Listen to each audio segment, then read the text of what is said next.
Habari ndugu mpendwa, karibu katika kipindi cha leo ambacho tutaenda kujifunza mambo matatu muhimu maishani. Karibu sana. Tuombe. Mtakatifu Mungu Mwenyezi, tunakushukuru kwa ulinzi wako ulio mkuu. Tunakushukuru kwa maana fadhili zako ni za milele. Kristo Yesu, mfalme wa amani, wakati huu tunapenda kujifunza neno lako. Ninaomba ukaweze kuangaza neno la uso wako katika maisha yetu na kuwa mwalimu wetu mkuu. Ninaomba na kuamini haya machache ni katika jina lako Yesu Kristo, amina. Karibu sana tunapoenda kuendelea katika kipindi cha leo. Mambo matatu muhimu maishani tutakayoenda kujifunza katika siku ya leo ni kama ifuatavyo. Elimu ya kweli inatoka kwa Mungu pekee. Mambo yote maishani yanatokana na nguvu zake aliyemuumba. Na jambo la mwisho ni faida ya kumtegemea Mungu. Jambo la kwanza ambalo tutaenda kujifunza ni elimu ya kweli inatoka kwa Mungu pekee. Elimu hii ya kweli inaangaziwa katika maandiko matakatifu, na maandiko matakatifu haya yanayofahamika katika maisha yetu ni Biblia. Biblia ina vitabu 66 na imegawanyika katika sehemu mbili. Agano la Kale ikiwa na vitabu 39 na Agano Jipya ikiwa na vitabu 29. Neno la Mungu halikuandikwa na mtu ambaye hakuvuviwa na Roho Mtakatifu, bali iliandikwa na mtu ambaye alivuviwa na Roho Mtakatifu. Na neno la Mungu inafunua tabia ya asili ya Mungu, kwa kuwa yeye ni muumba wa mbingu na nchi na vyote vilivyomo, na alimuumba mwanadamu kwa sura na mfano wake. Wazo hili linadhihirishwa wazi katika kitabu cha Mwanzo 1:26, nayo inasema, Mungu akasema, na tumfanye mtu kwa mfano wetu, kwa sura yetu, wakatawale samaki wa baharini na ndege wa angani na wanyama na nchi yote pia, na kila chenye kutambaa kitambaacho juu ya nchi. Elimu ya kweli ina kusudi la kufundisha, kuonya na kuongoza njia za mwanadamu. Kwa sababu hiyo, neno la Mungu ni taa ya miguu yangu na mwanga wa njia zangu. Katika Zaburi 119:105 utaona neno la Mungu ni taa ya miguu yangu na mwanga wa njia yangu. Hivyo, ikiwa kila mmoja atasoma neno la Mungu na kulishika na kulihifadhi katika fahamu zake na kuliishi, hata kuwa na maisha ya kutompendeza Mungu, bali atakuwa na maisha ya kumpendeza Mungu na hata wanadamu pia.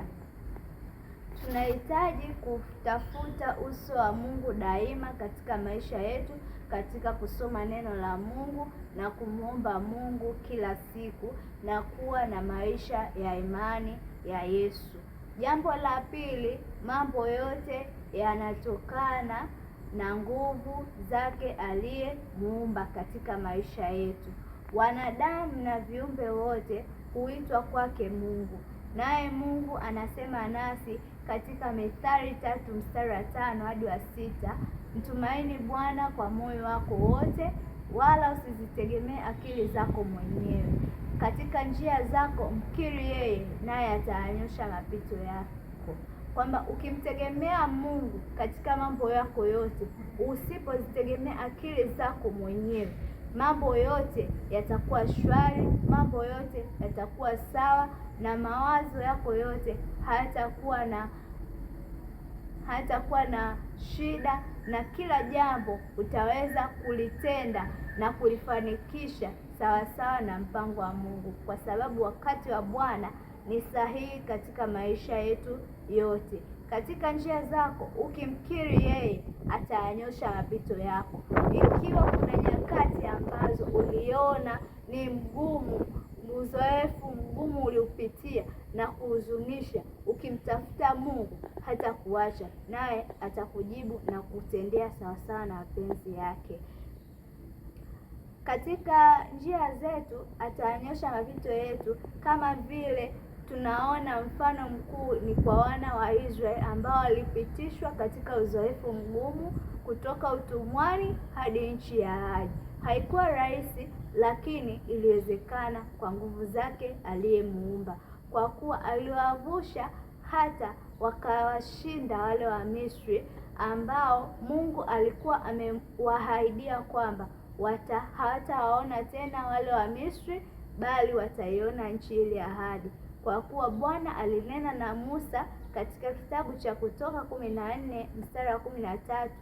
Musa akawaambia watu, msiogope, simameni tu mkauone wokovu wa Bwana atakao wafanyia leo, kwa maana hawa Misri mliowaona leo hamtawaona tena milele. Tunaona hii ni ahadi ambayo ilitimia kwa wakati ambao Mungu aliokusudia, na hata walivyoshinda jaribu hili na kutowaona Wamisri tena, walivyokuwa katika safari yao ya kwenda jangwani, bado Mungu aliwashindia. Hata jangwani walikula mikate ile ambao mvua ya Mungu kutoka mbinguni ilikuja, na wakala mikate na kushiba kila siku, na hata Bwana aliwashindia. Wito kwetu sote, mambo yote maishani tunapaswa kumwachia Mungu pekee. Hatuna sababu ya kulalamika, hatuna sababu ya kunung'unika, hatuna sababu ya kukata tamaa. Mtazame Yesu nawe utashinda, na katika yote utafanikiwa. Jambo la tatu, faida ya kumtegemea Mungu. Zaburi 145 mstari wa 8 nayo nasema, Bwana anafadhili, ni mwingi wa huruma, si mwepesi wa hasira, ni mwingi wa rehema. Sifa hizi zote za Mungu zinadhihirishwa katika maisha ya mwanadamu, na kila amwaminie yeye hataachwa kama alivyo. Mungu aliacha enzi na kumtuma mwana wake wa pekee Yesu Kristo ili kuja kutufia sisi wa dhambi na kutukomboa tuliopotea dhambini. Msamaha ni bure kwa wale wote wanaomtumaini na kumtegemea yeye. Yesu alitupenda jinsi tulivyo hata tukiwa dhaifu. Tuna nafasi ya kumrudia yeye, tuna nafasi ya kutubu, tuna nafasi ya kutafuta uso wake, naye atatusamehe na kuturejesha katika zizi lake. Kwa sababu hiyo hatutasamehewa dhambi tukiwa hatuna imani kwake Yesu. Tunao sababu ya kusamehewa dhambi ikiwa tutamwamini yeye na kupokea uzima ule wa milele aliotuahidia. Kwa kuwa Yohana 3 mstari wa 19 inasema, na hii ndiyo hukumu, ya kuwa nuru imekuja ulimwenguni, na watu wakapenda giza kuliko nuru, kwa maana matendo yao yalikuwa maovu. Na Yohana 3 mstari wa 18 inasema, amwaminie yeye hahukumiwi, asiyemwamini amekwisha kuhukumiwa. Ni chaguo lako leo kumchagua unayemtumikia. Ni chaguo lako leo kumwamini Yesu ili usipotee, kwa maana mshahara wa dhambi ni mauti. Unayo nafasi ya kumpokea Kristo ili upokee uzima wa milele.